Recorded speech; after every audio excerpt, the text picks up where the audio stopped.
Voilà, la parole, elle est universelle. La parole de Dieu, elle n'est pas que chrétienne. D'accord? Donc, ce que je vais expliquer. Ah ben, qu'est-ce que tu veux dire qu'elle n'est pas que chrétienne? Les chrétiens, ils ont eu un dévoilement. Vous voyez? C'est pour ça qu'on vous parle d'une annonce. Quand on t'annonce une nouvelle, le truc, il a eu lieu, en fait. Il a déjà eu lieu. La différence, c'est que tu n'es pas au courant. Tu es ignorant. Tu es dans les ténèbres. C'est ça l'incroyant. Il est ignorant. Mais quand on lui annonce la nouvelle, bah, qu'il adhère, bah, vous voyez, il vit maintenant éclairé. Il vit maintenant parce que le Dieu qui a dit que la lumière soit a fait briller la lumière dans son cœur. D'accord? Maintenant, il y a différents degrés d'illumination. Il y a différents degrés, différentes profondeurs d'illumination. Vous voyez? On va évoluer progressivement. Voici l'évangile. 1 Corinthiens, chapitre 15. Donc, quand je dis voici l'évangile, je dis voici la parole de Dieu. Pour moi, personnellement, si on n'est pas sur cet axe-là, on n'est pas en communion. Donc, on n'est pas en communion. Donc, après, on peut être des amis, hein, des cousins, des cousines, des frères éloignés. On n'est pas en communion. La base de notre communion, c'est l'évangile. C'est pas que tu vas dans une maison, dans un bâtiment, où tu manges des carottes, tu manges pas de carottes, tu manges cachère, je mange pas cachère, le point n'est pas là. La base, c'est l'évangile. Donc, tout ce qui va contribuer à l'édifier, tu vois, il contribue voilà, à ce à quoi on fait partie. C'est l'évangile. Et qu'est-ce que, pour moi, hein, personnellement, ce que je dépeins et décris comme l'évangile, c'est cette réalité ici de 1 Corinthiens. On peut prendre 1 Corinthiens 15, 1 Corinthiens 15,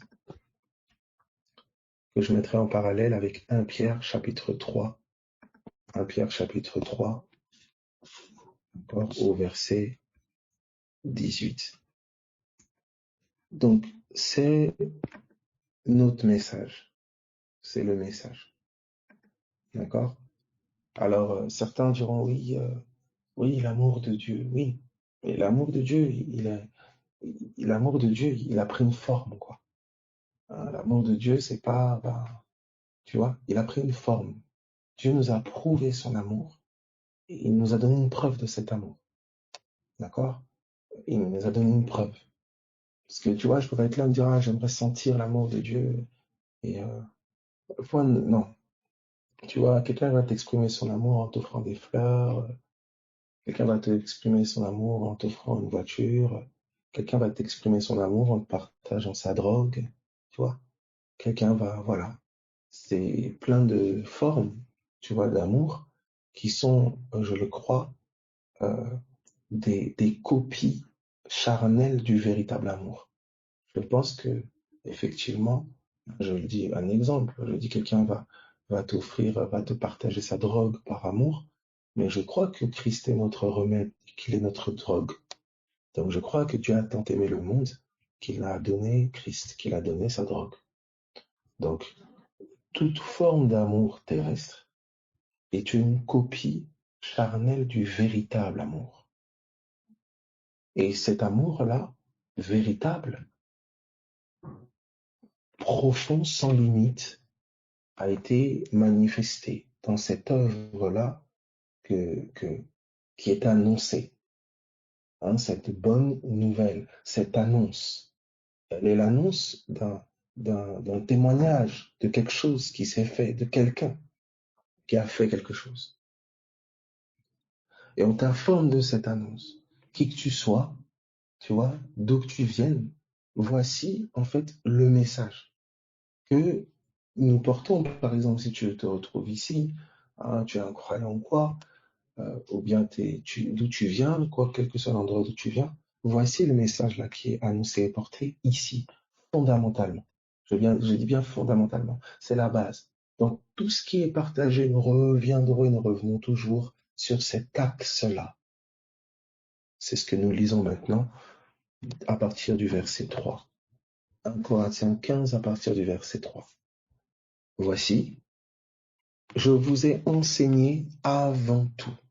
C'est-à-dire qu'il y a eu d'autres enseignements, mais avant tout, la base de tous les enseignements, Christ le rocher, le souverain sacrificateur, la pierre angulaire, le tabernacle, le lieu très saint, le lieu saint, etc. Tout ce que j'ai enseigné.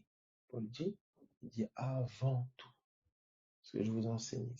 Tous les enseignements tirent leurs racines, leur fondation, leur base. C'est ça. Je vous ai enseigné avant tout. Comme je l'avais aussi reçu. L'enseignement fondamental qu'il a donné, c'est l'enseignement lui-même qu'il a reçu. C'est très important. Toi qui es, si tu as le sentiment d'avoir appris tellement de choses, tu as été dans un système où tu as l'impression qu'on t'a bourré de tellement de choses, etc., tu es un peu perdu, limite, etc., je t'invite à revenir à la base. Et elle est là, la base. Donc si tu peux partager quelque chose avec quelqu'un, comme pour revenir à la base, comme un peu tout débroussailler pour reposer des bases saines. Parce qu'il y a beaucoup de personnes qui n'ont pas cette base. Il y a beaucoup de personnes à qui on a dit oui, il faut aller prêcher, il faut aller évangéliser, il faut aller faire ceci. Ils ont des bases de faire, ils ont des bases d'activisme, ils ont des bases religieuses. Mais la base, toute la vie s'articule autour de cette base-là. Si elle n'est pas là, après les formes, elles sont diverses et variées quand il y a cette base. Tu peux, écoute-moi, je ne sais pas, tu peux servir Dieu en faisant de la cuisine.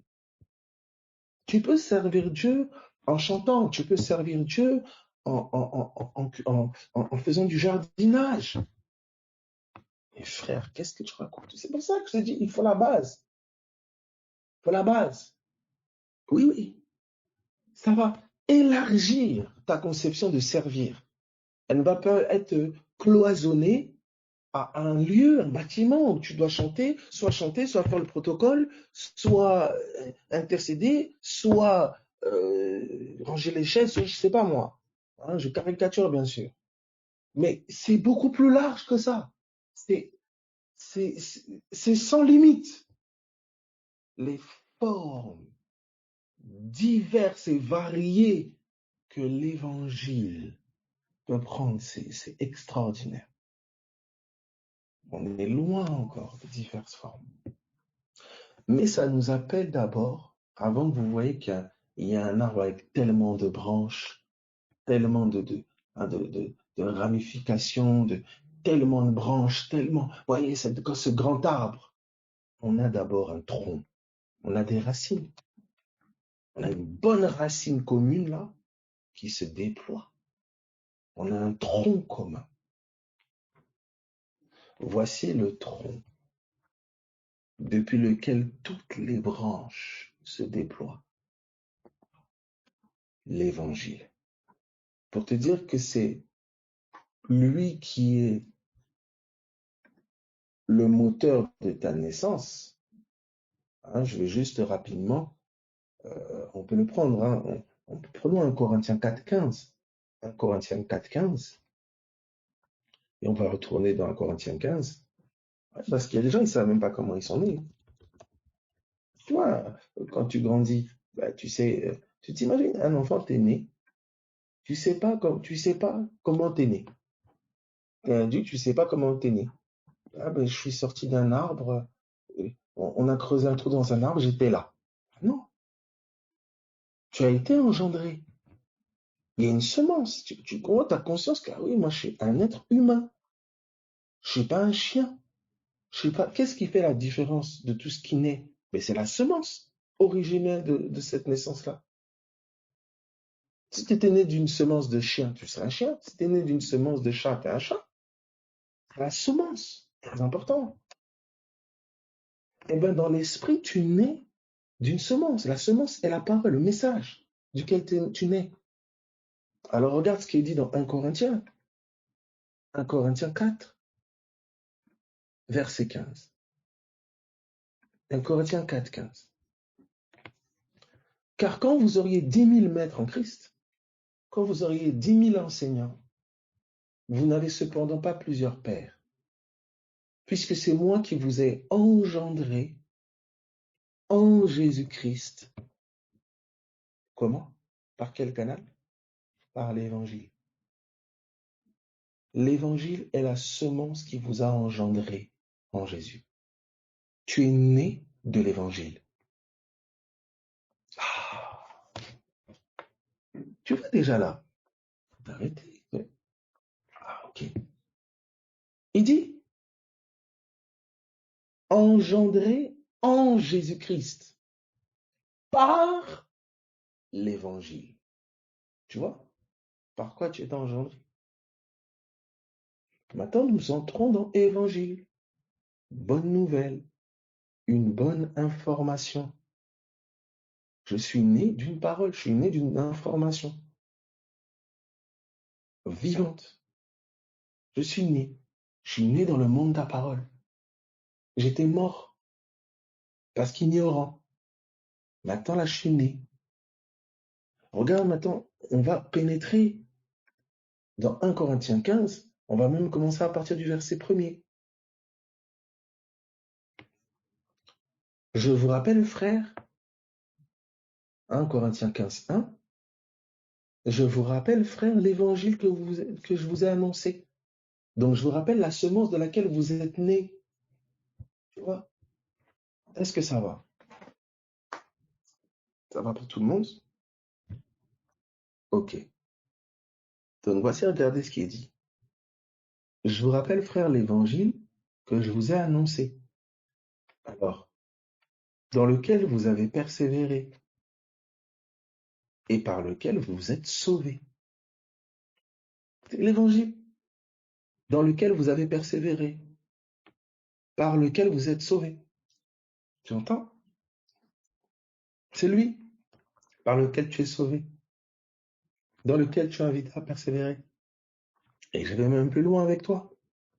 Tu peux prendre Romains, chapitre 1er, à partir du verset 16. Ça va? Romains 1, 16. Regarde. Car je n'ai point honte de l'évangile. C'est une puissance de Dieu. Tu vois la puissance? L'évangile est une puissance de Dieu pour le salut de quiconque croit. Pour le salut de quiconque croit. L'évangile est une puissance pour le salut de quiconque croit. Et pourquoi il dit je n'ai point honte de l'évangile? Pourquoi il dit je n'ai point honte de l'évangile? Pourquoi tu aurais honte de l'évangile? C'est quoi le... Pourquoi? Puisque c'est une puissance. C'est une puissance. On est fier d'une puissance. Pourquoi il dit je n'ai pas honte de l'évangile? Parce que cette puissance, elle est cachée. Bien sûr. Elle est cachée derrière une faiblesse. Et je vais plus loin. Alléluia. Oh là là là là là. Il y a une illumination, il y a quelque chose. Regardez. C'est une puissance de Dieu. Mais regardez ce qu'il va nous dire dans 1 Corinthiens chapitre 2. 1 Corinthiens chapitre 2. 1 Corinthiens chapitre 2 verset 5. 1 Corinthiens 2, 5. Afin que votre foi fût fondée, non sur la sagesse des hommes, mais sur la puissance de Dieu.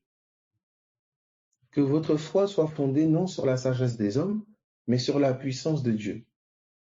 Et regardez, cependant, cette puissance-là, c'est une sagesse que nous prêchons. C'est une sagesse que nous prêchons parmi les parfaits. Sagesse qui n'est pas de ce siècle. Donc, ce qui est appelé puissance de Dieu, là, sur un autre plan, c'est une sagesse. Et cette sagesse-là est une folie pour les hommes. Tu entends ça? Cette puissance est une sagesse. Et cette sagesse-là est une folie pour les hommes. En d'autres termes, il y a une puissance cachée derrière une folie, quelque chose de fou. Est-ce que quelqu'un est en train de comprendre ce que je dis?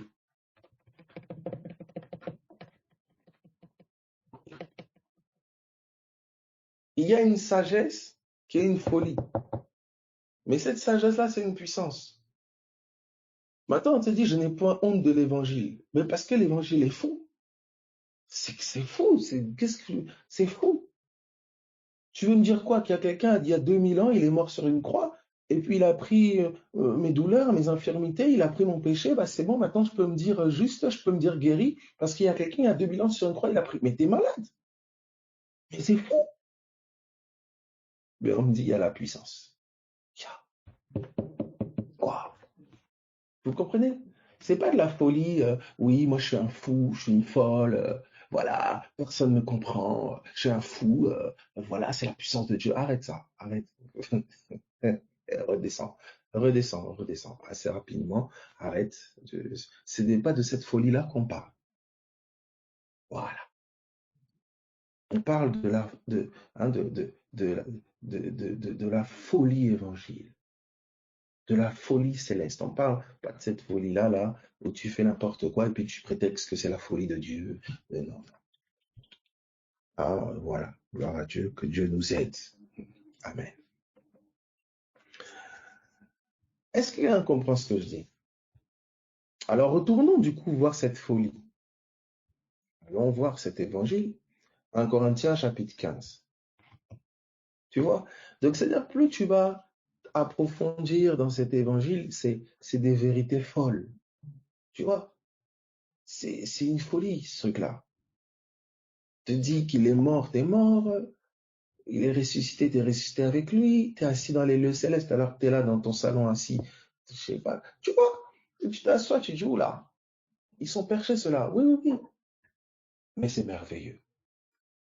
Paul dit, je n'ai point honte de l'évangile. Je suis du ciel. On mange des paroles. Vous comprenez? C'est ça. Et c'est pour ça que si cette folie-là, t'es pas initié, si tu ne nais pas de cette sagesse-là, tu peux pas comprendre. C'est pas une sagesse de ce siècle. C'est pas une sagesse de ce siècle. D'ailleurs, parce qu'ils n'ont pas discerné cette sagesse, qu'est-ce qu'ils ont fait? Ils ont crucifié Jésus. Ceux qui ne comprendront pas, ils crucifieront.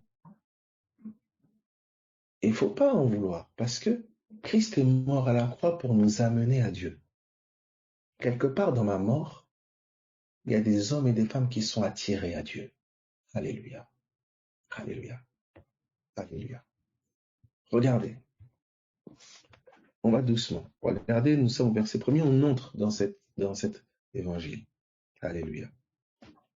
Parce que c'est important, sentez l'esprit de dire écoutez, mangez, écoutez, boire, écoutez, toucher, écoutez, ok. Après on dit écoutez quoi? Ben, la parole, oui, la parole, ok, ok. La parole c'est quoi? C'est ça maintenant, tu vois? Parce que je vais commencer à écouter un truc, écouter de la morale, écouter des trucs là, et puis je dis, ah, je mange bien, alors que tu es en train de manger n'importe quoi. Là. Donc, voici le repas bio. Voici le repas bio. Voici la manne. Voici, hein, voilà, c'est l'évangile. C'est pas des règles, des méthodes, des techniques, c'est l'évangile. Et si l'évangile est la parole de Dieu, ça veut dire que dans chaque histoire biblique, chaque morceau de la Torah de Moïse, chaque témoignage des prophètes, l'évangile est caché. Il y a l'évangile. Ça veut dire que l'évangile est le code source de toute la création. Ça veut dire que tu peux dire au commencement était l'évangile. Toutes choses ont été faites par l'évangile. Rien de ce qui a été fait n'a été fait sans l'évangile. C'est-à-dire que c'est par la foi que nous comprenons que les mondes ont été faits par l'évangile. Tu entends ça? Il y a la bonne information dans tout ce qui vit. Dans tes cellules ont été codées par l'évangile. Ton ADN a été codé par l'évangile. Tes cheveux, tes yeux, ton estomac, tout ton être, tout ce qui vit, toute la création témoigne des perfections invisibles de Dieu. Parce que toute la création est née. C'est-à-dire le fondement de toute la création, c'est l'évangile. Le plan d'architecture qui a façonné le monde, c'est l'évangile. Vous voyez ça? Ah ben, c'est quoi cet évangile? C'est merveilleux. L'évangile, écoute, c'est la plus grande science. L'évangile est le plus grand savoir. Toutes les connaissances les plus poussées dans tous les secteurs confondus, cachent la vérité de l'évangile. Tous les trésors de la sagesse et de la connaissance sont cachés en Christ. Par cette information, Dieu a rendu génial l'homme le moins instruit. Et il peut rendre insignifiant l'homme le plus érudit.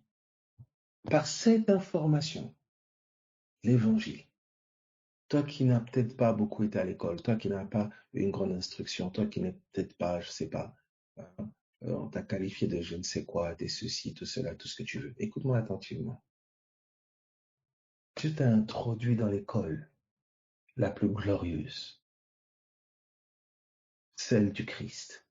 Tu es un élève, tu es un étudiant, tu es un disciple de l'enseignant, du professeur le plus extraordinaire, le Saint-Esprit. Tu veux connaître la matière, le cours? Évangile, évangile, évangile. Matière principale. Alors regarde, gloire à Jésus. Le professeur, donc de l'évangile, c'est le Saint-Esprit. Maintenant, l'évangile a pris des formes diverses et variées en fonction des mondes. Dans le monde de la faune, dans le monde de la flore, dans le monde marin. Et vous avez des enseignants dans ces différents mondes qui sont les anges. Aïe, aïe, aïe, aïe. Quand Dieu veut t'infiltrer dans un secteur, il est affecté à ta vie l'onction de ce secteur. Ça veut dire l'ange, l'esprit qui va te révéler l'évangile de ce secteur. C'est ainsi que tu es infiltré. C'est ainsi que tu as des idées, que tu as des inspirations, tu as des idées par rapport à ce secteur-là. Parce que tu es connecté à l'inspiration, à l'interprète de ce secteur. Aïe, aïe, aïe. Ah, Seigneur Dieu. Est-ce que quelqu'un comprend ce que je dis? Ah là là là. Quelqu'un comprend ce que je dis? Ah, Seigneur merveilleux. C'est ça le génie. Tu entends ça? Voilà. Quand tu vois, quand tu dis, ah, un génie ou machin, non, il est connecté à une intelligence, c'est un esprit qui l'inspire, qui lui donne une lecture. Un esprit lui donne une intelligence, il lui donne une lecture des choses qui n'est pas commune. Ce qui fait que pour lui, ça semble facile, parce qu'il le voit. Il ne voit pas comme tout le monde voit. Mais qui lui donne ce regard-là? C'est un esprit. Donc je répète, l'évangile est la matière principale. Hein, je parle comme en école, pour que je donne cette image-là, pour que l'on comprenne. L'évangile est la matière principale. Le professeur des professeurs, c'est le Saint-Esprit. Il rend témoignage. Vous voyez que c'est l'évangile. Maintenant, cet évangile-là, vous devez savoir qu'il a pris des formes diverses et variées en fonction des mondes. D'accord? Il a pris des formes dans la flore. Il a pris des formes dans la faune. Il a pris des formes dans le monde marin, dans les astres, dans le corps humain, l'anatomie. L'évangile a pris des formes diverses et variées dans les différents mondes. Maintenant, les interprètes de l'évangile dans les différents mondes, c'est les anges. Les anges sont des messagers, mais interprètes. Ça veut dire que lorsque, par exemple, tu es infiltré, c'est comme ça qu'on doit prendre d'abord l'évangile, la source, la base, le message du Saint-Esprit. Quand tu es infiltré dans un secteur, il y a un esprit, il y a un ange de ce secteur-là, une onction. Il y a un esprit de ce secteur-là qui va t'interpréter l'évangile dans ce secteur. Il va te l'actualiser. C'est pas intellectuel. C'est comme dans ton esprit. Il va te l'actualiser. Ce qui fait que tu vas agir et vivre l'évangile dans ce secteur-là. L'évangile va prendre la forme de ce secteur-là. C'est une sagesse qui va s'incarner dans ce secteur-là. Pas une sagesse que tu as appris à l'école. C'est une inspiration divine qui va t'inspirer des idées, te donner de prendre des positions et manifester la puissance de Dieu dans ce secteur-là. Alléluia. Regardez maintenant, j'arrive tout d'abord qu'on voit ensemble déjà regarder l'évangile. Alléluia. Ah, c'est merveilleux. C'est comme ça que l'évangile peut prendre la forme. Vous avez un chef cuisinier. Il fait des plats. Écoutez-moi, il fait des plats. Sous l'inspiration de l'esprit. Et un ange est affecté à sa vie pendant qu'il cuisine. Les plats guérissent, délivrent. Les gens mangent et ils sont libérés. Les amis, écoutez, c'est réel. Vous avez d'autres, c'est la musique. Les mélodies, de la même manière que des saveurs portent un message, témoignent. La mélodie, le son témoigne. Les senteurs témoignent. La création tout entière témoigne. Alléluia. Tu vois que ça, c'est pas le cerveau. Comment tu... Dis-moi, tu vas aller parler au steak? Tu vas parler... Tu comprends? Même quand je dis ça, je pèse mes mots parce que... Alléluia. Nous parlons à tout ce qui vit. Écoutez, j'arrive.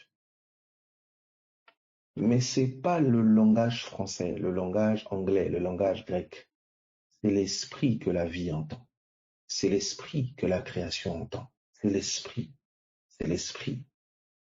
Quand Jésus parle à la tempête, il parle, vous comprenez? Il parle silence tais-toi. Mais l'araméen n'était que le vêtement de l'expression de la parole. C'est pas l'araméen. Tu peux toi dire le même silence tais-toi. La tempête, elle va te regarder, elle va t'engloutir. C'est pas le silence tais-toi en soi que la tempête a entendu. C'est la voix, la voix, la voix qui a été interprétée à la tempête pour qu'elle se soumette.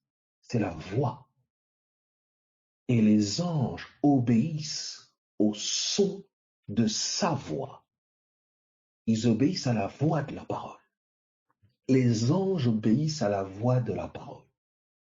Vous voyez derrière tout ce que vous voyez de naturel, les lois naturelles que vous voyez, toutes les lois naturelles, loi de la gravité, loi de la semence-moisson, toutes les lois naturelles que vous voyez, il y a un ange affecté qui fait respecter cette loi.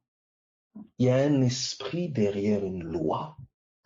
C'est pour ça que vous remarquerez, c'est ce qui choquait toujours les disciples. Qui est cet homme à qui même le vent, même tel, obéissent? Parce que derrière ce vent, derrière ces poissons qui viennent se jeter dans le filet de pierre, il y a des esprits. Il y a un monde invisible, gardien de ces lois-là. Oh, Jésus de Nazareth. Excusez-moi, je peux entrer ou j'entre ou j'entre pas? Parce qu'il y en a peut-être qui sont en train de manger et en même temps, tu as arrêté ta fourchette n'est plus dans la bouche. Je sais pas, ok. Alors, de manière, vous voyez, très pratique, qu'est-ce qui s'est passé?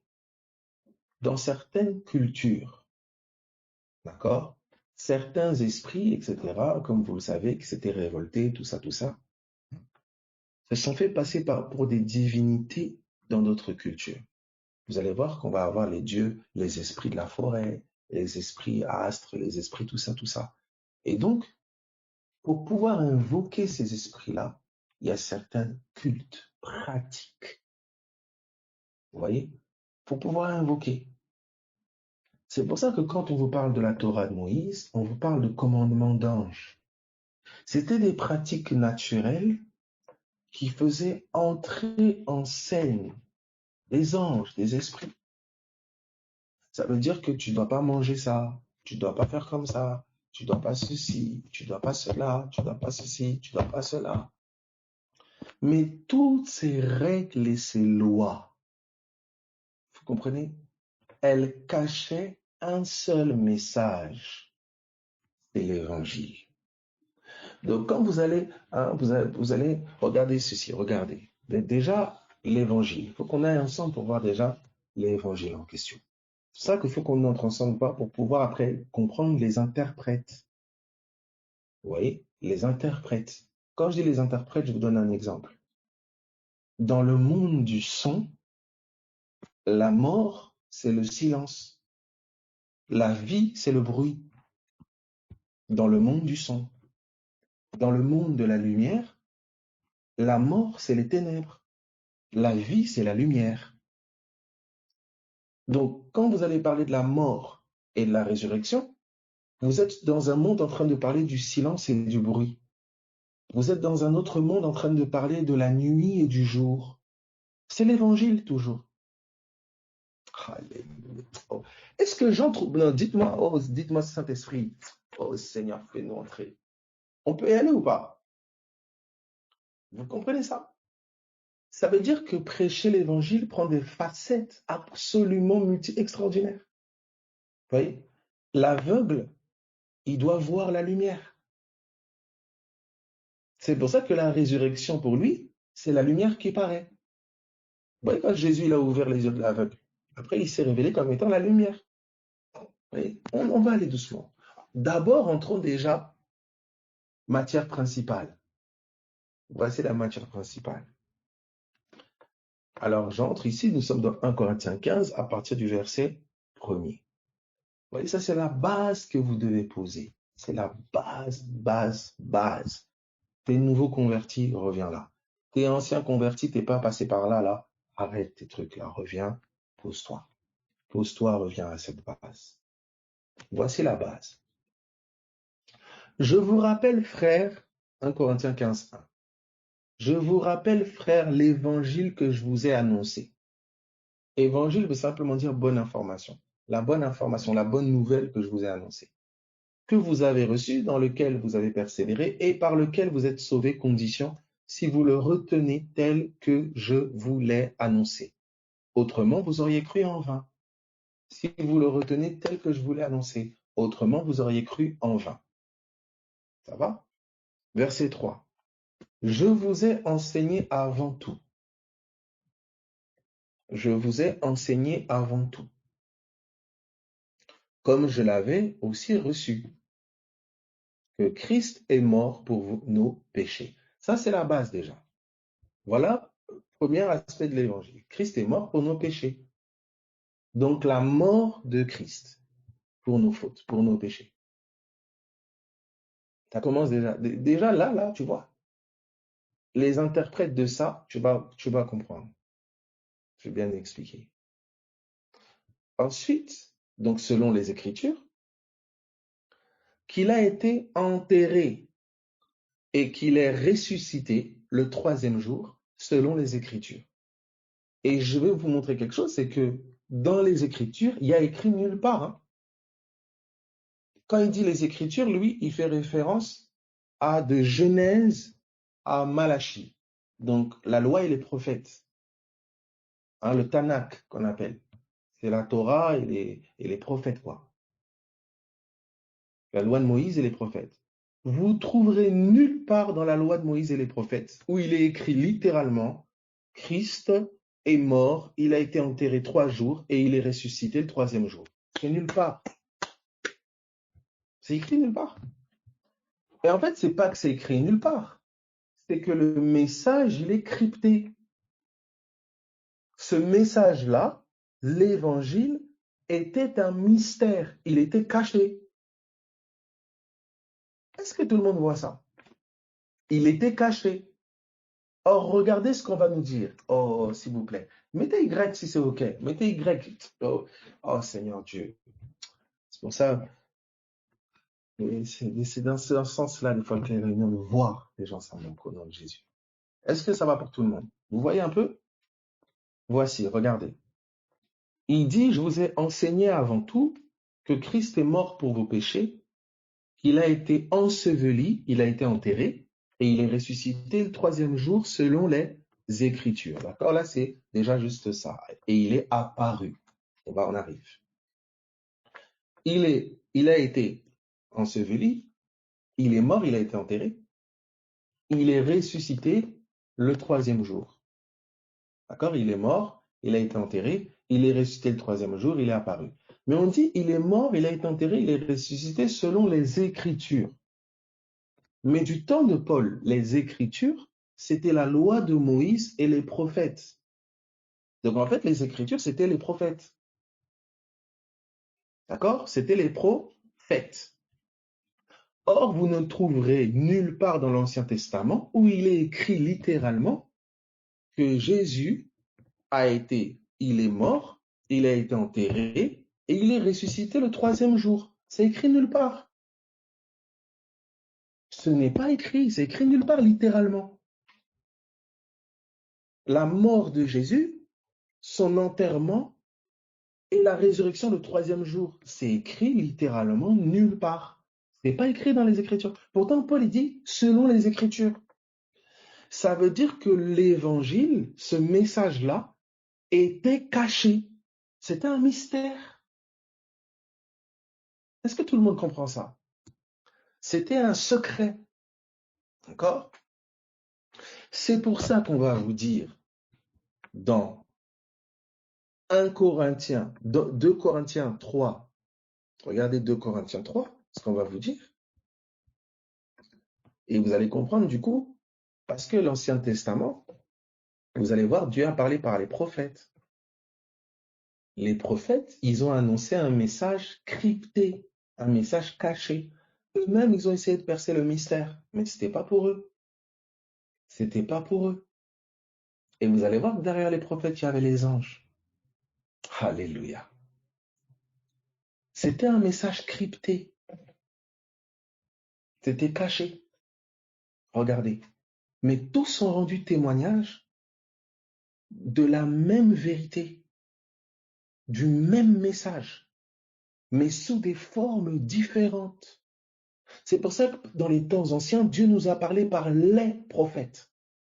Mais chaque prophète a annoncé des choses sans savoir qu'il annonçait l'évangile crypté. Mais dans ces derniers jours, Dieu nous a parlé par le Fils. Il y a un seul message. Regardez celui-ci. Regardez. 2 Corinthiens 3 à partir du verset 14. 2 Corinthiens 3, 14. Regarde ce qu'il dit. 2 Corinthiens 3, 14. Voici. Mais ils sont devenus durs d'entendement, car jusqu'à ce jour, le même voile demeure quand ils font la lecture de l'Ancien Testament. Et il ne se lève pas parce que c'est en Christ qu'il disparaît. Il y a un voile quand ils font la lecture de l'Ancien Testament. Ils ne voient pas l'Évangile. Paul connaissait l'Évangile, il connaissait la Torah, il connaissait les prophètes parfaitement sur le bout des doigts, mais il ne voyait pas l'Évangile. Quand Christ s'est révélé à lui, ses yeux se sont ouverts. Il peut vous dire ce rocher qui suivait Israël dans le désert, c'était Christ. Il commence à vous dévoiler, il voit l'Évangile, il voit. Mais écoute bien, tu vois l'Évangile qu'il voit dans la vie d'Abraham, l'Évangile qu'il voit dans la vie d'Isaac, l'Évangile qu'il a vu dans la vie de Josué, qu'il a vu dans la vie d'Ésaïe, qu'il a vu dans la vie de Jacob. Mais écoute-moi bien, il y a l'évangile de ta vie. Ta vie a une lecture cryptée. Ta vie, elle est cachée en Christ. C'est-à-dire qu'il y a la mort, l'ensevelissement et la résurrection qui sont cachés dans ta vie. Oh, Sandara Kataba de Bosifa Santara. Est-ce qu'on peut évoluer ou pas? Je peux aller? Oh Jésus. Alléluia. Vous voyez? C'est pourquoi Jésus, commençant par Moïse et par tous les prophètes, il leur montra ce qui le concernait. Commençant par Moïse et par tous les prophètes. D'ailleurs, il va leur ouvrir l'intelligence afin qu'ils comprennent les Écritures. Quand tu comprends les Écritures, qu'est-ce qui se passe? Tu vois Christ. Tu vois l'Évangile. Tu vois l'Évangile. Regardez ceci. Donc, l'intelligence d'en haut, c'est une intelligence qui te permet de discerner l'évangile dans les Écritures et dans ta situation. Tu comprends ça? Tu vois l'intelligence. Oh, il est intelligent. Homme intelligent. Oh, elle est intelligente. Oui. L'intelligence d'en haut est le discernement de l'évangile dans ma situation. C'est le discernement du témoignage de Christ. Elle est là, l'intelligence. Donc, vous voyez, il leur ouvrit l'intelligence. Quand leur intelligence a été ouverte, qu'est-ce qu'ils ont vu? Ils ont vu l'évangile. Ils ont compris les Écritures. Ils ont compris que dans Abraham, la vie d'Abraham, Christ était caché. Dans la vie de Moïse, Christ était caché. Christ était caché chez Jacob. Christ était caché chez David. Christ était caché chez Salomon. Ils ont vu l'évangile. Un seul message, une seule parole, un seul mystère révélé. C'est cela, c'est Christ. Voilà pourquoi Paul vous dit, vous pouvez avoir une idée de l'intelligence que j'ai du mystère de Christ.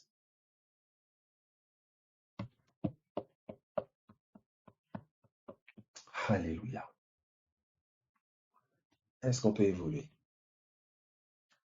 Moi, excusez-moi, je trouve ça tellement passionnant. Je trouve ça d'une intelligence. Dieu, c'est trop. Il est tout l'univers réuni dans un seul témoignage, celui du Fils de Dieu. Tout a été créé par lui et pour lui. Ça veut dire que celui à qui l'intelligence de l'évangile est donnée peut commencer à avoir la parole en toutes choses et donc parler selon la parole en toutes choses. Regardez ceci. Regardez. Il dit, voyez, mais lorsque les cœurs, verset 15, pardon, 2 Corinthiens 3, 15, jusqu'à ce jour, quand on lit Moïse, un voile est jeté sur leur cœur. Voyez où est-ce que le voile est jeté? Sur le cœur.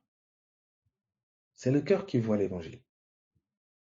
Mais lorsque les cœurs se convertissent au Seigneur, le voile est ôté. Vous voyez? Mais lorsque les cœurs se convertissent au Seigneur, le voile est ôté. Or, le Seigneur, c'est l'Esprit. Et là où est l'Esprit du Seigneur, là est la liberté. Donc, vous voyez ceci. Regardez maintenant ceci. Nous allons dans 1 Corinthiens 15. Nous allons regarder cet évangile. Donc, qui était caché. D'accord? Les prophètes ont essayé de percer le mystère, mais ce n'était pas pour eux. C'était pas pour eux. Salomon a parcouru toutes choses. Il a dit tout est vanité et poursuite du vent. Il a compris que mais tout est vanité. Quelque chose en lui a perçu que le monde matériel n'est que vanité sans le fond. Il y a un fond qui fait que le matériel n'est plus vain. C'est l'évangile. Tu sais, si tu enlèves le fond, la forme n'est que vanité. Elle n'est que vanité. Si tu empoisonnes les racines, les fondations, l'arbre, c'est qu'une question de temps pour qu'il s'effondre. C'est ça les maisons bâties sur le sable et la maison bâtie sur le roc.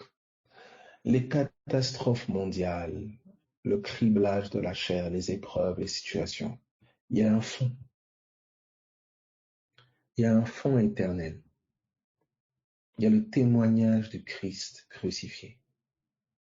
La mort de Jésus, c'est l'identification à la souffrance de toute l'humanité. Christ s'est identifié à la souffrance de tous les hommes.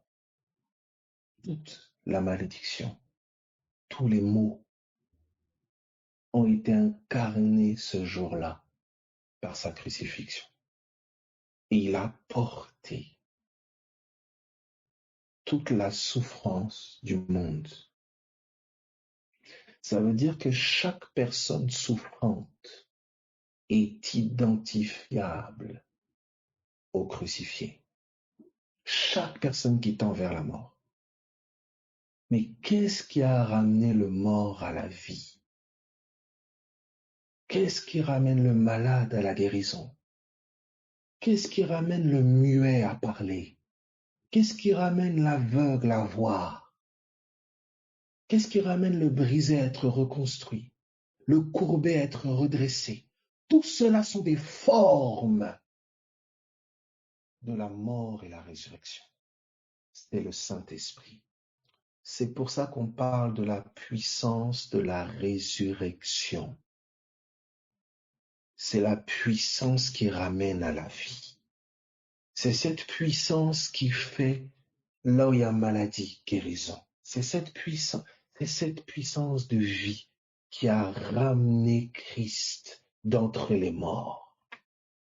Et c'est sur cette puissance-là que nous nous reposons, avec la certitude que si Christ est ressuscité d'entre les morts, si son esprit t'habite, alors il communiquera la vie à ton corps mortel.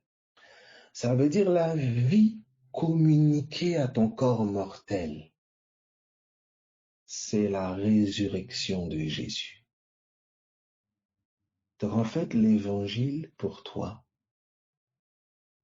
la résurrection pour toi, c'est la vie de l'esprit en toi au travers de toi. La crucifixion pour toi, c'est la cessation de la vie de la chair. Maintenant, tu verras qu'il y a différentes formes de crucifixion et il y a différentes formes de résurrection. On va aller pour la ligne 4. Est-ce qu'on peut évoluer? Alléluia. C'est pour ça, pour nous, si Christ n'est pas ressuscité, c'est que le malade n'est pas guéri. C'est que le pécheur est encore dans son péché. C'est ça que Paul explique. Si Christ n'est pas ressuscité, nous sommes encore dans nos péchés. Parce que c'est la vie des résurrections qui nous a sauvés. La résurrection, l'évangile là, non. C'est pour ça qu'on va assister à un déploiement des formes. Vous voyez, les formes, c'est l'évangile. Hein. Les tribulations dans le monde, les tribulations dans les nations, les tribulations dans les corps, les tribulations dans la nature. Les tribulations sont toutes ces formes. La famine, les maladies, les afflictions en toutes sortes. C'est des formes diverses et variées de la crucifixion. La terre fertile, les entrailles stériles qui enfantent, le malade guéri, le mort qui ressuscite. Tout cela sont des formes diverses et variées de la résurrection. J'aimerais que tu aies qu'un seul filtre, un seul papier calque. Mort de Jésus, ensevelissement, résurrection et apparition. Retournons dans 1 Corinthiens 15. Que Dieu me fasse grâce de donner des exemples encore concrets. 1 Corinthiens 15. 1 Corinthiens 15. Donc on nous dit, à partir du verset 4, 3, pardon, 1 Corinthiens 15, 3.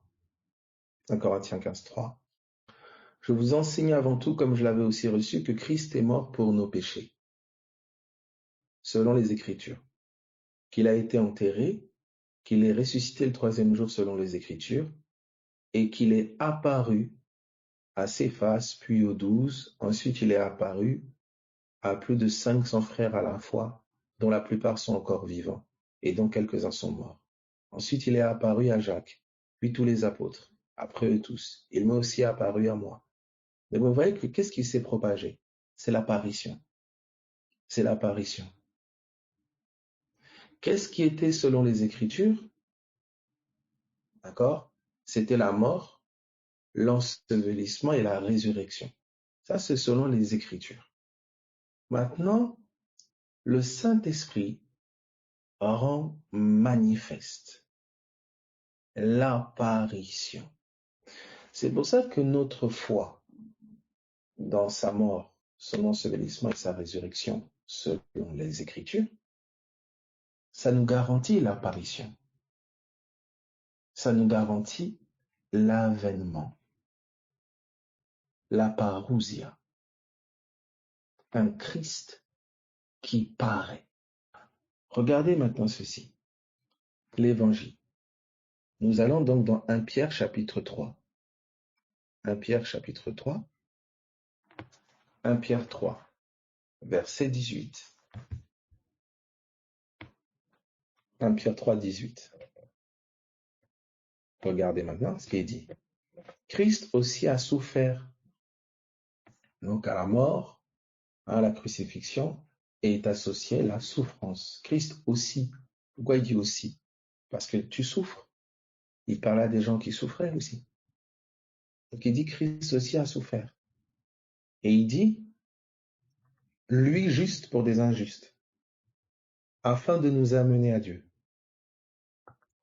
Ayant été mis à mort quant à la chair, voilà, on a une précision. Quant à la crucifixion, on nous dit que c'est la chair. 1 Corinthiens 15 ne nous l'a pas dit. On dit Christ a été crucifié. On ne nous a pas précisé. Tu peux penser que c'est l'esprit ou je sais pas quoi. Non, on te précise ici que la crucifixion, elle touche à la chair. Elle touche au naturel. Le naturel vit une mort.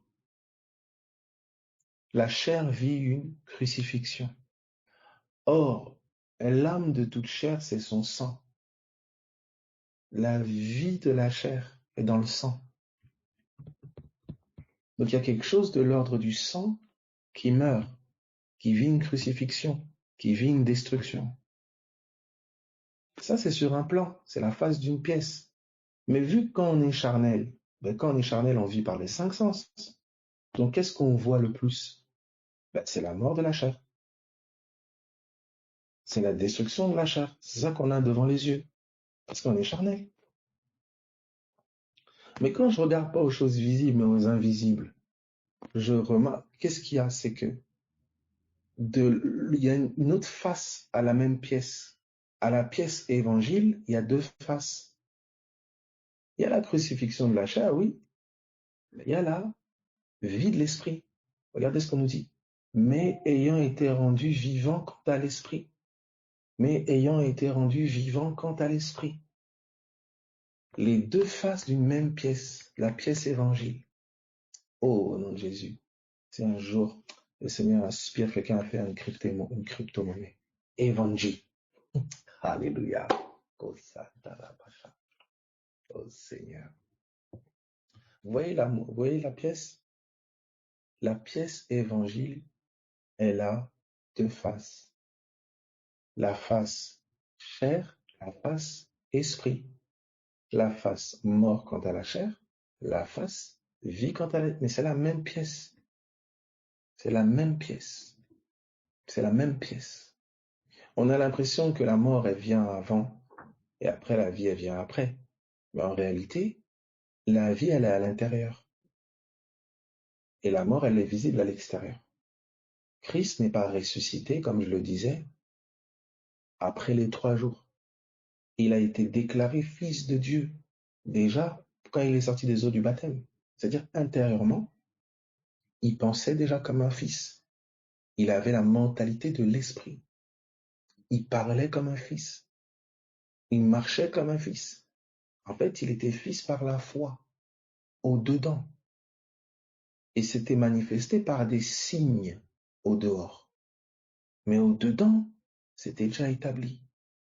Donc, la vie de l'esprit, elle est premièrement intérieure. Elle est bâtie au-dedans de toi.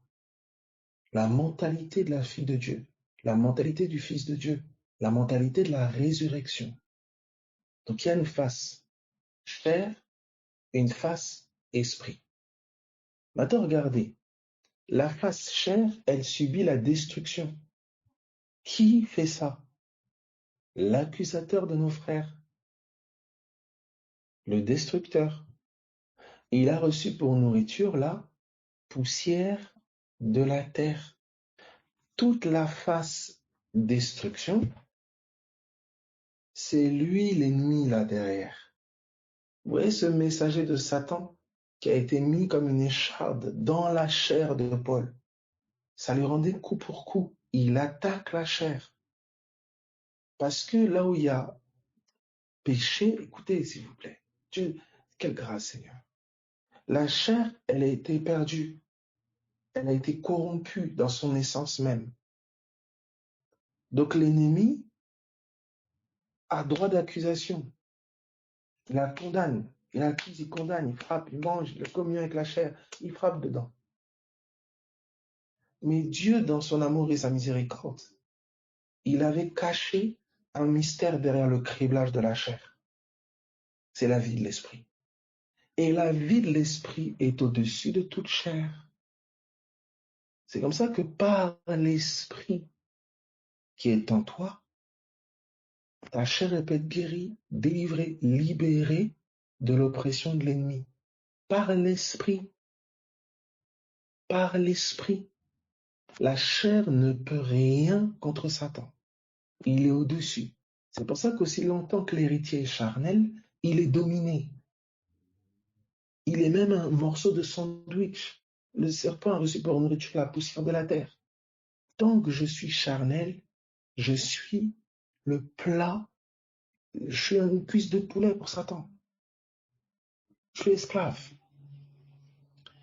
Mais à mesure que l'esprit, vous voyez, le ressuscité, la pensée de l'esprit prend forme en moi et renverse les forteresses des pensées et des raisonnements charnels. Je prends l'ascendant sur Satan. Je prends l'ascendant. Parce qu'en fait, en esprit, je suis assis en Christ, dans les lieux célestes. Et c'est cette mentalité-là que le Saint-Esprit veut bâtir en moi. Vous êtes assis dans les lieux célestes. Vous êtes au-dessus de toute autorité, de toute domination, de toute principauté, de tout ce qui peut se nommer en Christ. Vous voyez, le Saint-Esprit m'a été donné pour me révéler ce qui m'a été donné par grâce. Donc sur un plan, ma chair vient à un criblage. Mais l'autre face de la pièce, au milieu de ce criblage-là, c'est que je saisis la vie de l'esprit qui me sauve de ce criblage. C'est ça quand il est dit, soumettez-vous à Dieu, résistez au diable, il fuira loin de vous. C'est pour ça que l'affliction pour nous est une invitation à la quête de la vie de l'esprit. C'est elle qui est salutaire. Nous confrontons l'affliction en ayant en vue la promesse de la résurrection, la promesse de la vie. Parce que Christ est ressuscité par la promesse qui a été faite à nos pères. La vie de l'esprit est une vie promise, en vue de la joie, en vue de la promesse de cette vie de l'esprit. C'est ainsi qu'il a confronté la croix, en ayant les yeux sur la promesse d'une résurrection. Tu n'abandonneras pas mon âme au séjour des morts.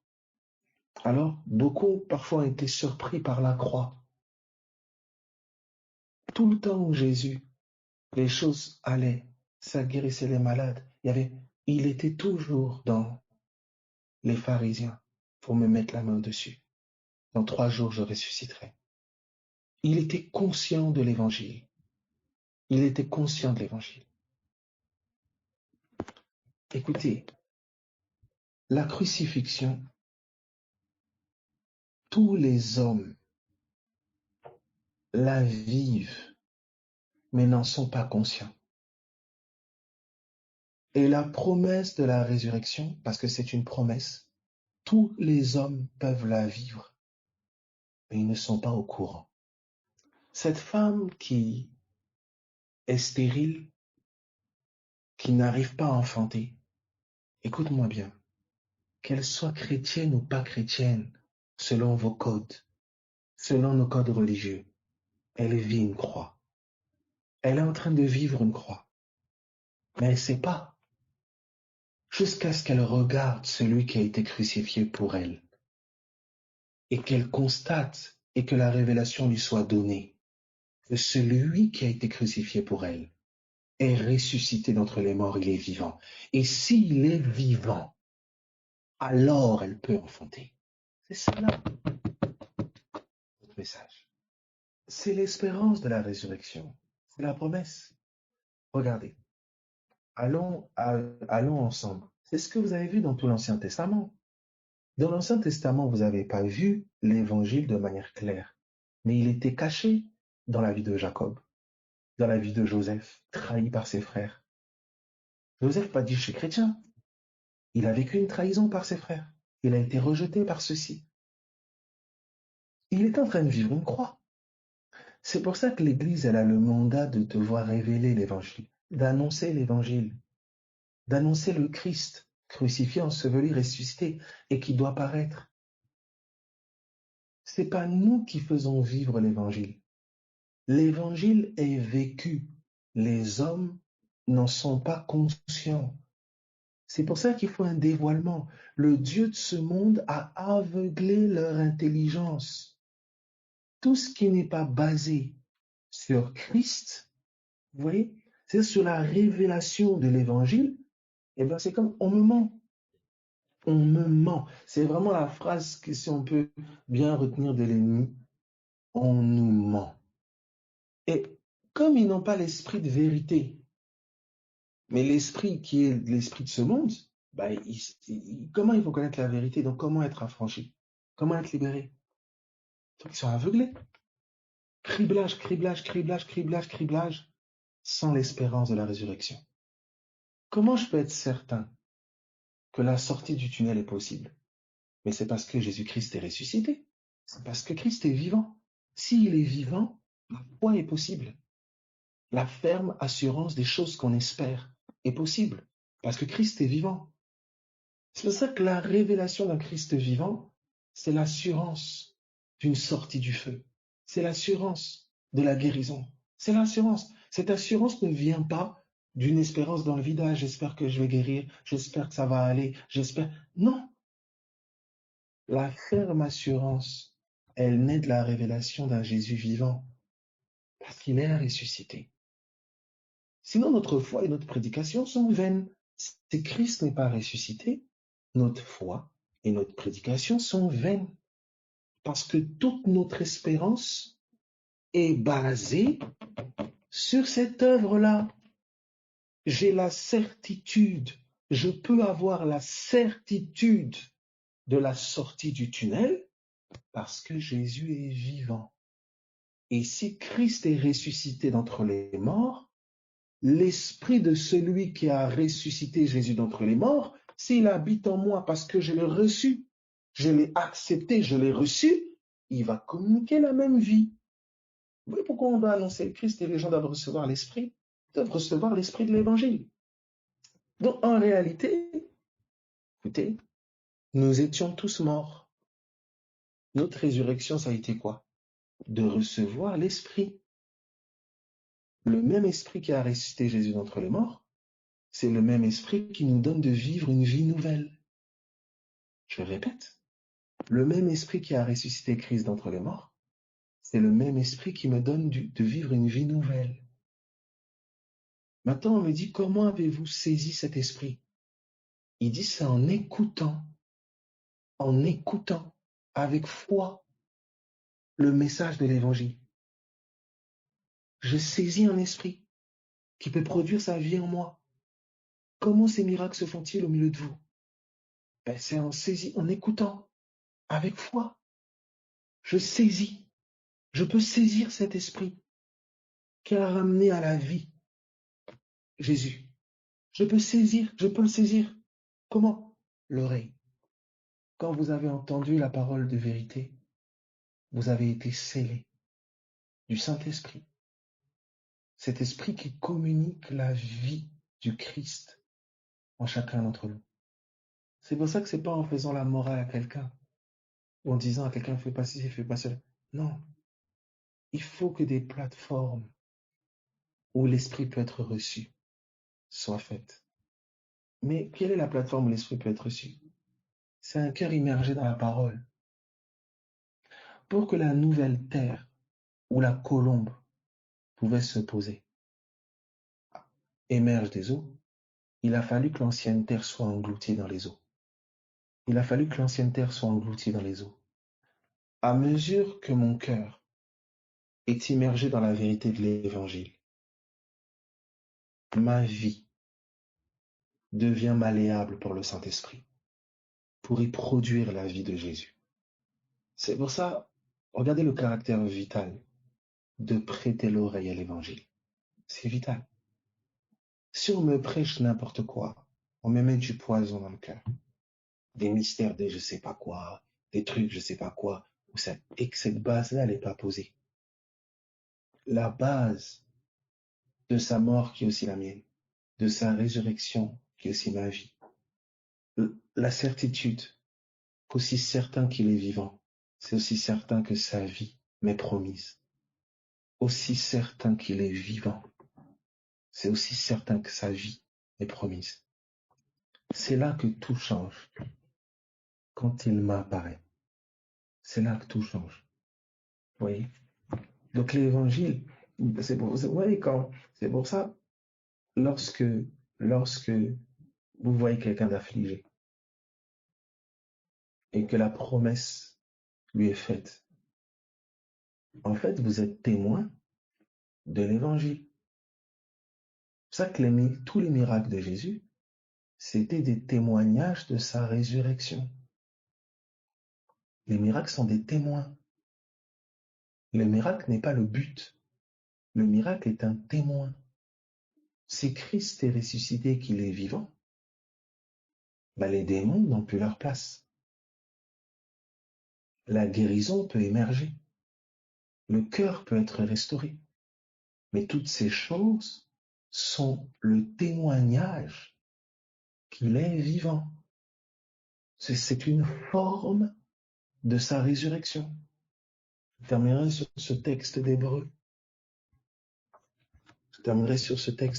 Vous voyez pourquoi Paul dit « Je veux rien savoir d'autre parmi vous, pas une autre pensée, que Christ est Christ crucifié. » Et quant à la chair, c'est cette seule pensée. On ne veut pas la pâte de la chair, on ne veut pas l'aide de la chair, elle ne peut rien. Et c'est comme ça que notre confiance est fondée sur sa capacité à nous faire vivre la puissance de la résurrection, sa capacité à nous faire vivre.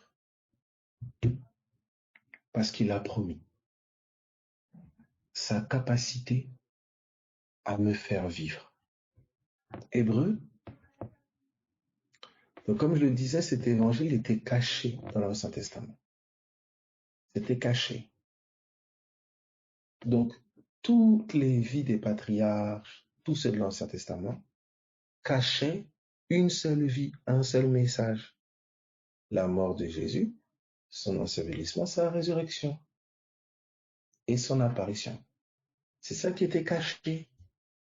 Donc, quand je regardais la vie de Jacob, et jusqu'à aujourd'hui, quand tu regardes la vie de Jacob, la vie d'Abraham, la vie d'Isaac, il y a un message, il y a un seul message. C'est pour ça, quel que soit le prédicateur, quel que soit le texte qu'il va prendre, oui, il va aller dans Habakkuk, Sophonie, tout ce que tu veux. Si tu as l'oreille, tu sais entendre qui dit n'importe quoi. Parce qu'en fait, c'est un seul message qui a juste des formes diverses et variées. C'est tout. Mais c'est un même message. La justesse du son, c'est l'évangile. Une authentique révélation, elle t'amène toujours à Golgotha. Elle t'amène toujours à la croix. Elle t'amène toujours à une forme de crucifixion de la chair, une chair crucifiée et un esprit vivifié. C'est toujours cette réalité qui est là. Donc quand quelqu'un commence à te parler de révélation qui cajole la chair, ou une espèce de liberté comme ça, qui est une forme de libertinage, c'est démoniaque. Démoniaque. Là où l'évangile est annoncé, l'incapacité de la chair est révélée. Et la puissance de l'esprit l'est aussi. Et ça, on peut pas l'inventer. C'est pour ça que c'est pour ça que là où le faible dans la chair, il ne peut pas inventer des trucs. C'est là que vient l'esprit de prière. Hey, que celui qui souffre prie. C'est pour ça qu'il y a même un bruit inintelligible. Là où l'intelligence de l'homme connaît la mort, tu ne sais plus comment raisonner, comment réfléchir, comment penser. La situation te dépasse. Il y a une langue de prière aussi qui ne passe pas pour ton intelligence. C'est le bruit de l'esprit. Inintelligible, c'est-à-dire qu'on ne voit pas. Inintelligible, qu'on ne voit pas. L'intelligence, c'est des yeux. Mais quand cette langue est interprétée, on voit. Christ apparaît. Alléluia. Bon, c'est une autre chose. Regardez, dans Hébreux, chapitre 11, Hébreux 11 à partir du verset 17. C'est pour ça que tu dois le comprendre. Hein. C'est la persévérance à croire la promesse possible, à ne pas lâcher sa promesse qui garantit la vie. Ne pense pas une seule seconde que parce que la grâce s'est manifestée dans ta vie ou quoi, que c'est parce que tu es spécial, tu es ultra, je sais pas quoi, et tu commences à te poser en donneuse de leçons, en donneur de leçons. Maintenant, il faut te calmer. Hein. Que celui qui est debout prenne garde et point tomber. Souvent, quand on a la grâce d'obtenir ou de vivre quelque chose pour lequel on est inspiré, il y a un instinct dans la chair qui se croit méritant. Et faites très attention à ce sentiment-là. Il est vraiment démoniaque. C'est la chair qui veut s'attribuer la gloire qui ne revient qu'à la miséricorde et la grâce divine. C'est fruit de la grâce. Et c'est ainsi qu'il est dit, imitez ceux qui, par la persévérance, ont hérité des promesses. Ils n'étaient pas meilleurs. Ils n'ont pas lâché. Ils n'étaient pas meilleurs. C'était des têtus. Tu vois, toi qui es têtu là pour rien, tout ça, tu fais mal à la tête, tout ça. Voilà. Sois têtu pour ça, s'il te plaît. Voilà. La première fois dans ta vie qu'on te demande d'être têtu. Voilà. Voilà. Tu vois que ton entêtement, il est très bon. Mais s'il te plaît, pour la promesse. Pour la promesse. Tu es têtu dans ta rancune, têtu dans tout ça, dans tes trucs que je connais, têtu. Sois têtu pour la promesse, s'il te plaît. Comme ça, on avance et c'est bien, quoi. Alléluia, gloire à Jésus. Alors, regardez, Hébreux chapitre 11 à partir du verset 17. Hébreux 11, 17. Est-ce qu'on peut aller? Hébreux 11, 17. Y si c'est OK. On termine sur ce texte. Hébreux 11, 17. Voilà. C'est par la foi qu'Abraham offrit Isaac. Vous voyez? C'est par la foi qu'Abraham offrit Isaac lorsqu'il fut mis à l'épreuve. Vous voyez? Dont Dieu a donné son fils. Vous voyez? Crucifixion là. Vous sentez l'odeur de la crucifixion? Elle est là. Épreuve. Comme vous voyez ces mots-là de façon souffrance, épreuve, livré, donné, vous avez une croix là qui circule.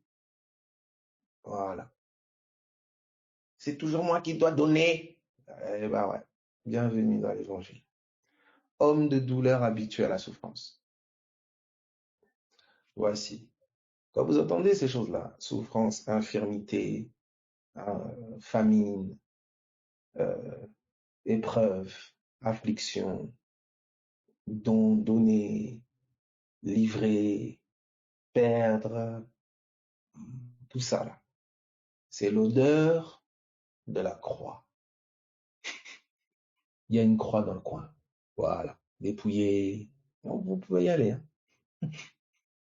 Ça sent. Ah, il y a une croix. Ben voilà. Elle est là.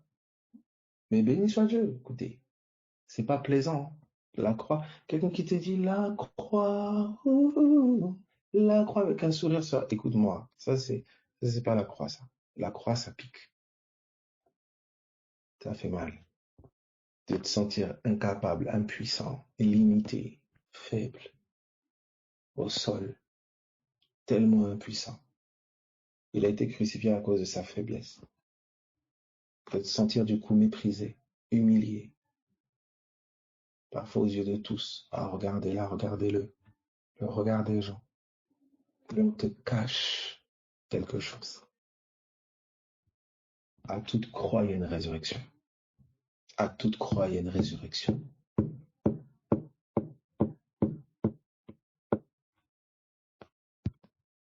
Regarde ceci. Alléluia. Oui, c'est merveilleux. Mais c'est ça qu'on est en train d'expliquer. Pourquoi tu peux regarder comme un sujet de joie? Parce qu'il y a la résurrection en face. En fait, il y a une patience qui est produite en toi pour jouir de la promesse. C'est pas le plaisir de prendre des coups, des gifles, de souffrir, de galérer, non. C'est en vue de la joie qui est à venir. Vous voyez? Voilà. Tu vois? Tu sais que, plus il y a l'affliction, c'est en train de, il y a des épreuves, ça chauffe, c'est que il y a une grande gloire derrière. C'est en vue de la résurrection qu'il y a cette joie. Et donc la patience, la persévérance, elle fait une œuvre en moi. C'est les prémices de la résurrection en moi. Tu vois? C'est pour ça que c'est dans mon cœur et sur mes lèvres que ça commence. Au commencement était la parole. La résurrection commence par une parole de résurrection, par la parole de foi, par la confession de foi. C'est le début. C'est ça, ça débute dans mon cœur et sur mes lèvres, au milieu du feu. Vous voyez pourquoi le désert c'est bouche? Avant d'entrer en Canaan, avant d'entrer dans cette vie, il fallait que cette vie entre en eux, dans la bouche, midbar, le désert. Il fallait qu'ils mangent la manne. Vous voyez? La nourriture du ciel. Cette parole. Je ne me dis pas vivant parce que je sens que je le suis. Je ne me dis pas guéri parce que je sens que je le suis. Non. C'est parce que Christ est vivant et il est ma guérison. Il est, ouais, je peux le parler. Je peux, parce que j'ai entendu, parce que j'entends de plus en plus, parce que je me nourris. C'est l'évangile. C'est l'évangile. C'est l'évangile. C'est l'évangile. C'est ça qui est censé être sur mes lèvres. Vous voyez, je commence à chercher dans le cercueil, dans le tombeau, les liens, les machins, les trucs, tu vois, on me cure, on me cure, on me cure, on me cure, on me cure. Vous voyez, quand est-ce qu'est consolidée, édifiée et bâtie la vérité de l'évangile? C'est compliqué. Aujourd'hui, il y a tellement de poison que ça abat, ça tue les gens du dedans. Dieu est en colère après toi, tu vois, tu es attaché, tu peux pas ceci, tu peux pas cela, tu es ceci, tout sauf le témoignage du Christ. On met les projecteurs sur toi, toi, toi et toi. On met les projecteurs sur la morsure du serpent. Regarde bien comment le trou il est large. T'as vu là-dedans? Ça devait être un cobra. Ben non, ça devait être une vipère. T'as vu? Regarde la plaie. Regarde un peu là. Ben regarde ton oncle, il avait la même morsure. Ben ta grand-mère, regarde le trou. Ah non, elle, il n'y avait que 2 trous. Ah non, là, il n'avait pas bien mordu. Pendant tout ce temps-là, il y a un serpent sur une perche qui est en train d'attendre que je le regarde. Parce que c'est en posant les yeux sur lui que je conserve la vie. Oui, Dieu nous aide. Mais il le fait au nom de Jésus. On a tellement fait ça. Dieu. Alors regardez. Regardez, pour terminer, il dit ceci. Il dit, c'est par la foi qu'Abraham offrit Isaac lorsqu'il fut mis à l'épreuve et qu'il offrit son fils unique, d'accord? Regardez, lui qui avait reçu les promesses. Vous voyez ça? Lui qui avait reçu les promesses et à qui il avait été dit, en Isaac sera nommé pour toi une postérité. Il a pu confronter, vous voyez, l'épreuve en s'appuyant sur la promesse d'une vie. Il a confronté la croix en ayant l'espérance de la résurrection. Vous voyez? Et regardez ce qui est dit.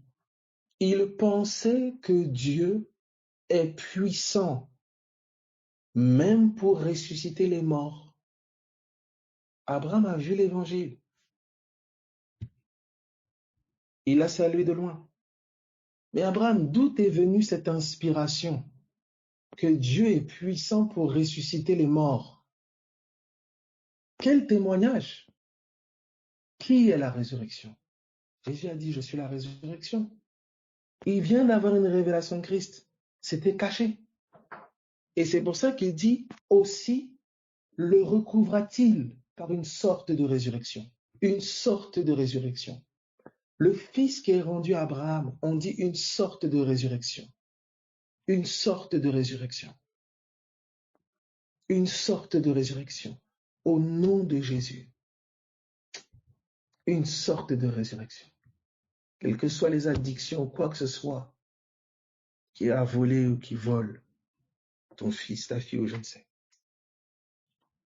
Au nom de Jésus, une sorte de résurrection. La conversion, une sorte de résurrection. Un fils rendu à son père, une sorte de résurrection. La guérison, une sorte de résurrection. Vous voyez, tout Hébreu 11, c'est des sortes de crucifixion et des sortes de résurrection. Parce que vous avez, c'est par la foi, partout, vous avez par la foi, vous avez évangile. Donc, tout Hébreu 11, c'est des formes de résurrection et de crucifixion. Tout Hébreu 11, Christ était caché là. C'est fantastique. Mais là, on le voit dans leur vie, dans les Écritures. Mais on est censé le voir dans nos vies. C'est pour ça que le Saint-Esprit peut nous ouvrir l'intelligence pour que nous percevions l'évangile de nos vies. Parce que Christ, il est en toi. Vous voyez maintenant pourquoi Paul va tenir ce discours, par exemple, dans Colossiens. On peut le prendre. Colossiens. Il vous dira, nous sommes sans cesse livrés à la mort. Il va vous dépeindre ça dans 2 Corinthiens 12. Mais je vais juste prendre Colossiens.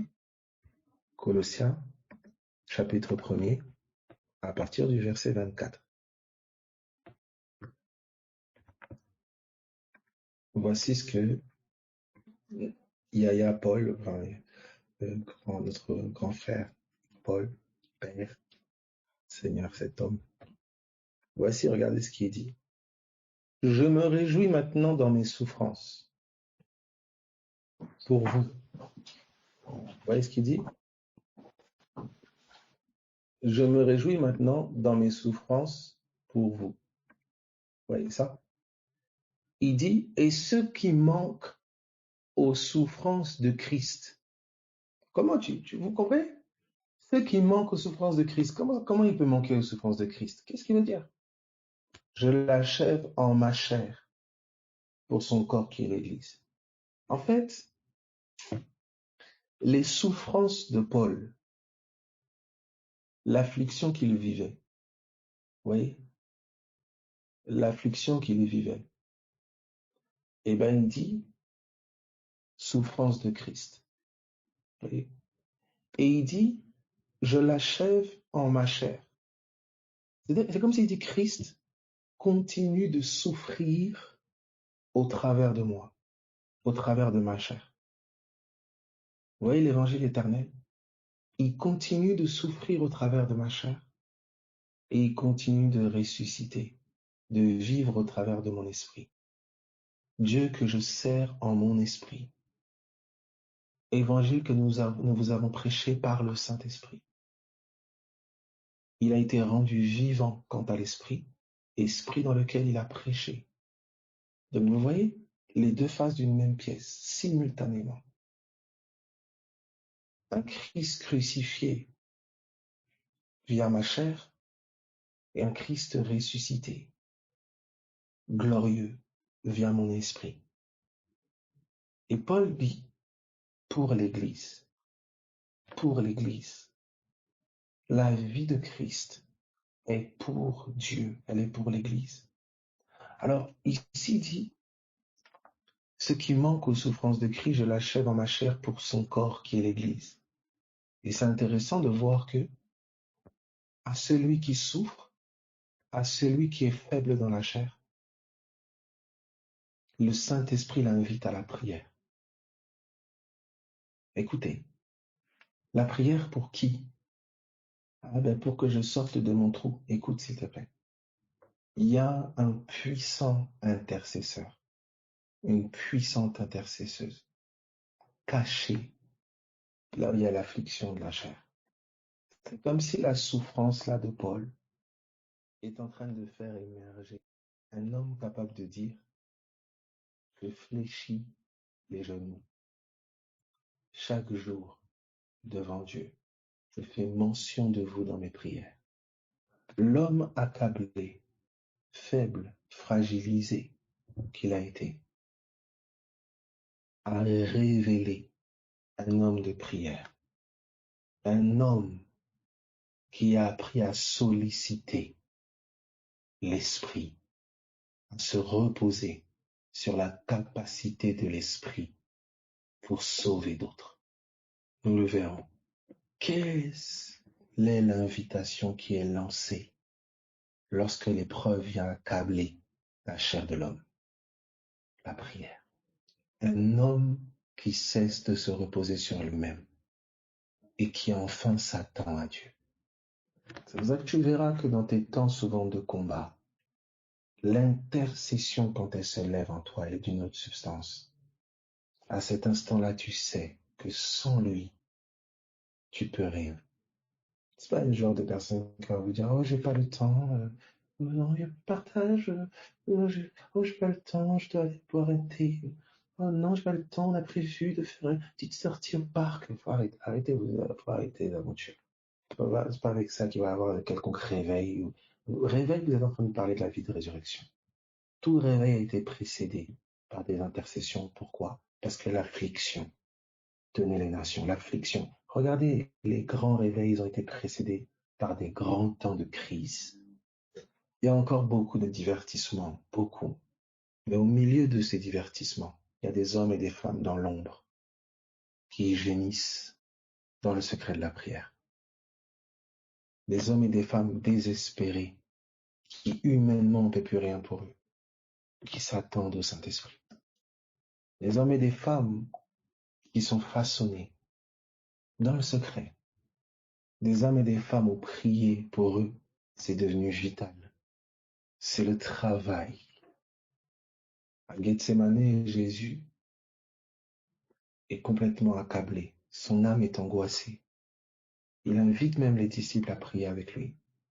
Ils s'endorment, mais lui ne peut pas dormir. Lui ne peut pas dormir. Et il prie. Et l'angoisse s'intensifie. Et il prie encore plus instamment. Et le Jésus qu'il a été sur la montagne, c'est le Jésus qui s'est révélé, le Christ qui s'est révélé en bas de la montagne. Le lieu de la prière est l'endroit où il y a sacrifice, autel de sacrifice. C'est la sacrificature. En bas de la montagne, c'est là où le feu descend. C'est là où le feu descend. Alléluia. Donc, qu'est-ce qu'on a vu à la croix? Il s'est donné, il s'est offert sur cette montagne. Qu'est-ce qu'on a vu 3 jours après? Il est ressuscité. Donc, il y a une réalité où le jeûne et la prière sont une forme de crucifixion. La patience et la persévérance dans la prière, une forme d'ensevelissement, de crucifixion, jusqu'à ce qu'il paraisse. Je ne me tairai point, jusqu'à ce que le salut de Jérusalem paraisse. C'est le discours des sentinelles. Mais celui qui cherche à ce qu'il paraisse, il n'a plus d'autre espoir. C'est pour ça qu'il ne peut rester là que jusqu'à ce qu'il paraisse. Il n'a pas de plan B, il n'a pas de plan Y. Donc si la miséricorde et la grâce ne sont pas révélées, il est mort. C'est pour ça, au nom de Jésus, je sais que Dieu, il équipe, je sais. Tellement de faibles, de malades, d'affaiblis, d'accablés, ignorent la puissance qui est cachée au sein de leur affliction. Mais le Saint-Esprit est en train d'illuminer, d'éclairer. Beaucoup sont sous le joug, le poids de la culpabilité, de la condamnation, souvent parfois posée même par la religion. Tu es comme ça parce que ceci, c'est ta faute, ceci, cela, ceci. Parce que dans ta famille, ça. Oui, on est OK, d'accord. OK. Mais Christ est mort, non? Est-ce qu'il n'y a pas une résurrection possible dans le coin? Si un brigand en dernière minute a reconnu et qu'à cet instant même, aujourd'hui même, tu seras avec moi, est-ce qu'il n'y a pas possibilité pour moi de vivre avec lui? Nous aussi, nous sommes faibles en lui. J'ai vu cette faiblesse. J'ai vu que la faiblesse qu'il a vécue, c'est en identification à la mienne. Donc quand je regarde ma souffrance, c'est la sienne que je regarde. Lui a souffert en regardant la mienne. Détourner mes yeux pour regarder à sa souffrance, comme il a regardé la mienne. Jésus a souffert pour moi. Ce que j'endure n'est rien comparé à ce qu'il a enduré. Et il a enduré par amour pour moi. Moi, je n'ai pas eu le choix. Lui a choisi. Il a choisi de souffrir pour moi. Il a choisi de porter ces douleurs, cette malédiction pour moi, par amour pour moi, il a choisi. Et il me dit, regarde-moi. J'ai pris cela, regarde-moi. Et quelle est l'espérance qu'il y a pour moi? C'est qu'il est vivant. Il est ressuscité. Il dit, regarde-moi, j'ai traversé, je suis vivant. Ma vie est en toi. Elle grandit. Si je suis sorti du séjour des morts, je suis sorti avec toi. Tu dois vivre. Vivre cette vie d'en haut. Je ne parle pas de la vie d'en bas. Donc, quelle que soit la forme que cette vie doit prendre, qu'elle prenne la forme qu'elle doit prendre au nom de Jésus. Et l'apôtre Paul pouvait dire que ce soit par ma mort ou par ma vie. Il ne s'agissait plus de mort charnelle, vie charnelle. Pour lui, vivre, c'était Christ. Donc, ces souffrances, c'était souffrances de Christ. Ces réussites et ces gloires, c'était réussite et gloire de Christ. C'était Christ. L'évangile. Donc, au nom de Jésus, je prie, je proclame et décrète. Quelle que soit ta crucifixion, quelle que soit ta peine, ta douleur, il y a une annonce, il y a une résurrection possible.